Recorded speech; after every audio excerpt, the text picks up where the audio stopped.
aprendemos algo muito interessante. Eu aqui coloquei família, porque estou a centrar-me apenas nas constelações familiares. Mas hoje em dia o método está tão avançado e já está tão difundido a outras áreas que se fazem constelações empresariais ou organizacionais, fazem-se constelações educacionais nas escolas. Portanto, Hellinger percebeu que a importância da família, ele percebeu que a família contém aquilo que a psicologia chama de um inconsciente coletivo. Hellinger deixou de usar este termo para não ficar confuso com a psicologia e preferiu chamar-lhe alma. Alma no sentido de algo que anima. Portanto, é como se fosse uma força onde todos os familiares de uma família específica são nutridas por essa força. As experiências dessa família condicionam essa pessoa. Portanto, isto não é nenhuma novidade. Nós somos muito aquilo que a nossa família também é. E as nossas atitudes, as nossas decisões vão também ter muito em conta a linguagem familiar. Portanto, ninguém duvida disso. E ele então mostra que a importância deste poder, desta força inconsciente. E ela é muito importante porque nos pode levar para bons encontros, mas também nos pode levar para encontros dolorosos. Então, estudando a família e o inconsciente coletivo da família, Hellinger descobriu, digamos assim, aquilo que ele chama as ordens do amor. E o que são essas ordens? Portanto, ele percebe que dentro do inconsciente familiar existem 3 ordens básicas e essas 3 ordens básicas regem todo o grupo.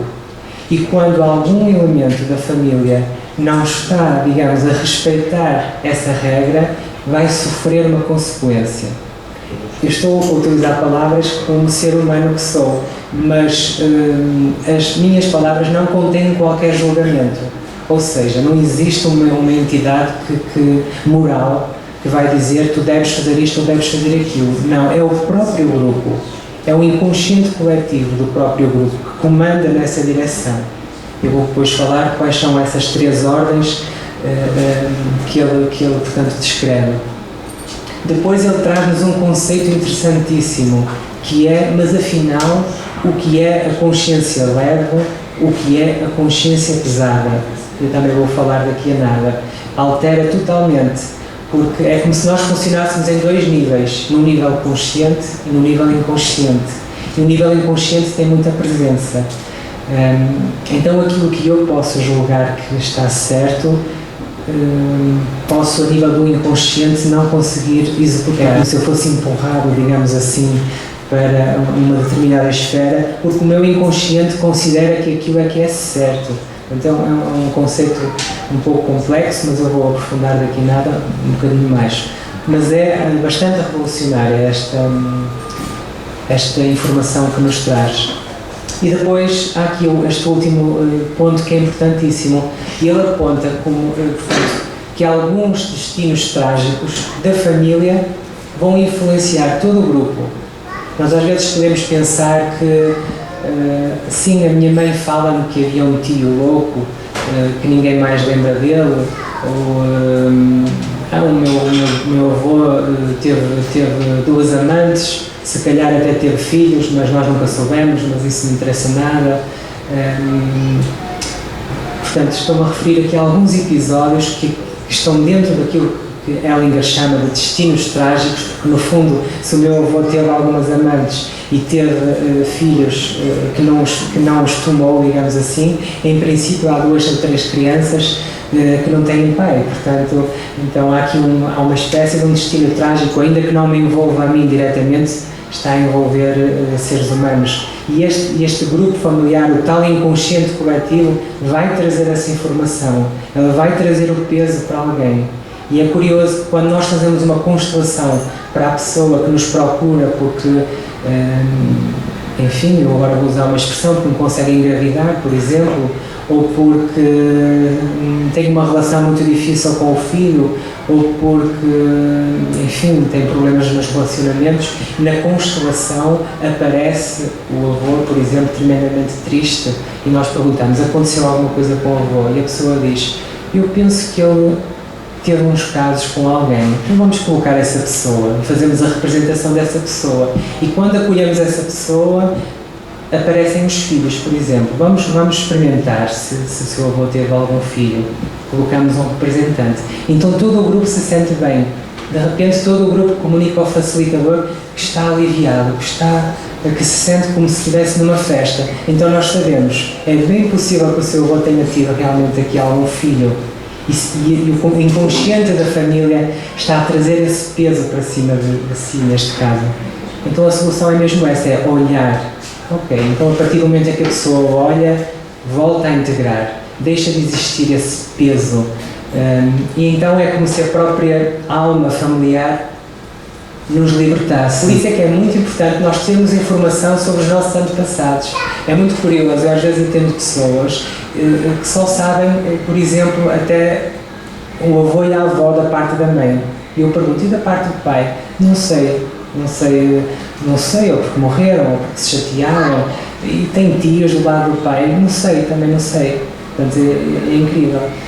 Quanto mais nós soubermos, melhor. Portanto, mais ricos ficamos, mais a nossa identidade fica completa. Eu há pouco falava nas tais ordens do amor que o Bert Hellinger fala, não é? As tais leis, digamos assim, eu vou usar esta palavra porque é a única palavra que eu posso usar, mas a tal lei que o inconsciente da família quer que se respeite. Não é nenhuma moral, repito, é um estado físico, é algo que a família deseja que assim seja.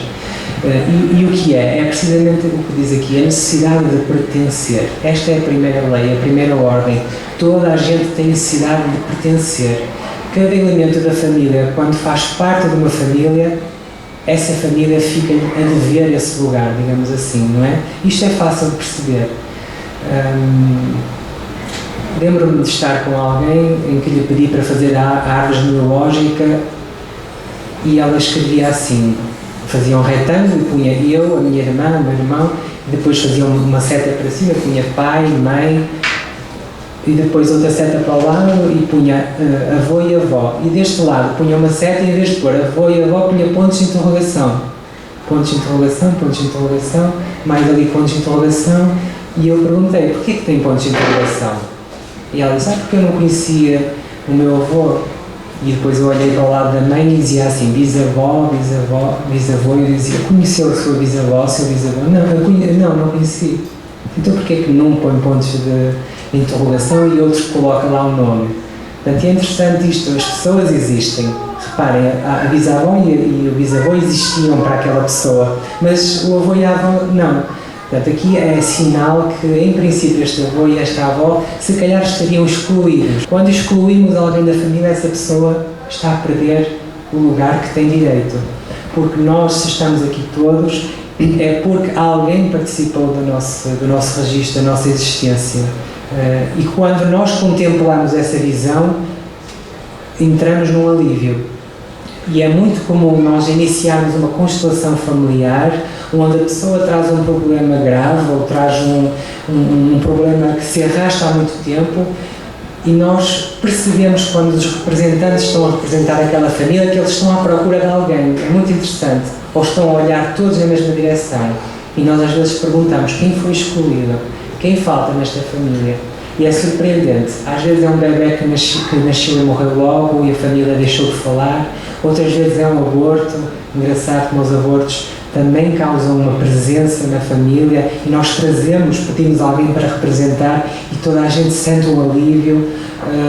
Enfim, uma mãe, uma bisavó que morreu no parto, por exemplo, são as excluídas. Quando nós trazemos, a família respira.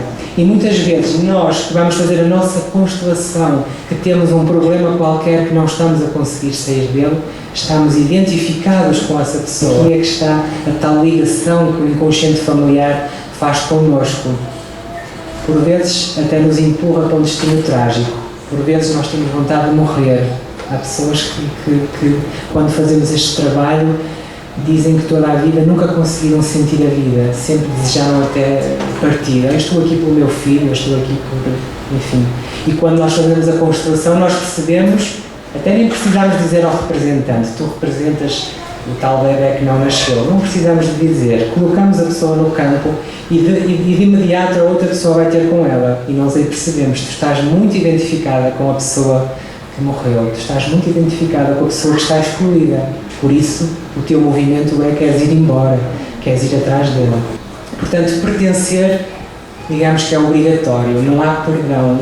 É como se a família não tolerasse, ainda que nós achemos que é bom não falarmos dessa pessoa, essa pessoa fez coisas horríveis, mas ainda assim é preciso ser visto, entendem? É preciso saber olhar para ele. Ok, a personalidade dele era realmente isto, mas ele é o pai da X, foi ele que possibilitou que a vida passasse. Nós, quando nascemos, nós tomamos a vida dos nossos pais, mas ela passa através dos nossos pais. Não são os nossos pais que criam, ela passa, portanto ela já vem desde trás. A segunda ordem é a necessidade do equilíbrio entre o dar e o receber. O que é que isto quer dizer? Quer dizer o seguinte, Hellinger descobriu que num relacionamento, pode ser num casal, pode ser numa empresa, pode ser numa família, há sempre a necessidade de existir este equilíbrio. E é muito interessante esta dinâmica do dar e do receber. Ou seja, eu se estou num relacionamento, eu dou qualquer coisa a essa pessoa, mas eu depois também tenho que receber. É como se fosse uma lei física. A pessoa que recebe entra num débito. Quando eu recebo a vida dos meus pais, eu entrei num débito. Os meus pais deram-me. Eu tenho que fazer alguma coisa. Eu tenho que retribuir. Então eu vou retribuir como? Eu posso retribuir tendo filhos também. Eu posso retribuir, se não tiver filhos, tendo projetos, amando qualquer coisa, criando qualquer coisa. Há uma necessidade tremenda de fazermos isto, portanto, de equilibrarmos a balança para o bem e para o mal. E muitas das vezes é assim que um relacionamento se acaba. É quando o elemento do casal percebe que está a ser prejudicado e não tem coragem de agir na mesma frequência. Então ele começa a agir noutra frequência, que é a frequência de uma certa vitimização. E a vitimização prejudica a relação, porque entretanto já temos o culpado e já temos a vítima, o inocente. E depois é muito difícil trabalhar, não é? O culpado e o inocente estão muito distanciados um do outro. E o culpado só vai conseguir ter uma oportunidade quando o inocente o deixar ser um bocadinho inocente, não é? Também. Quando o inocente deixar tornar-se ele próprio um bocadinho culpado. Há um livro do Hellinger só sobre relacionamentos, sobre casais, e ele até expressa uma expressão muito gira, que é assim, muito engraçada, que é: se eu disser à pessoa com quem eu estou num relacionamento faz-me muito feliz, ou faz-me feliz a vida toda, não é muito objetivo. Enquanto que se eu disser coisas objetivas, eu estou a trabalhar melhor a minha relação. Ou, por exemplo, se houver uma chatice no casal e tu fizeste isto que foi muito difícil para mim, então eu vou-te dizer o que é que tu podes fazer para reparar um bocadinho a nossa relação. E o Hellinger diz que é bom nós usarmos exemplo. Quando o outro deixa que haja esta reparação, ok, eu permito que tu agora tenhas esta ação para que nós os dois cheguemos a este equilíbrio, então resolve-se. Portanto, o dar e o receber é fundamental. Muitas pessoas estão emaranhadas. Emaranhar é quando estamos numa situação difícil que não conseguimos sair. Muitas pessoas estão emaranhadas nesta questão do dar e receber. Outras estão emaranhadas na outra questão que eu falei há pouco, do pertencer, mas grande parte está aqui, no dar e receber.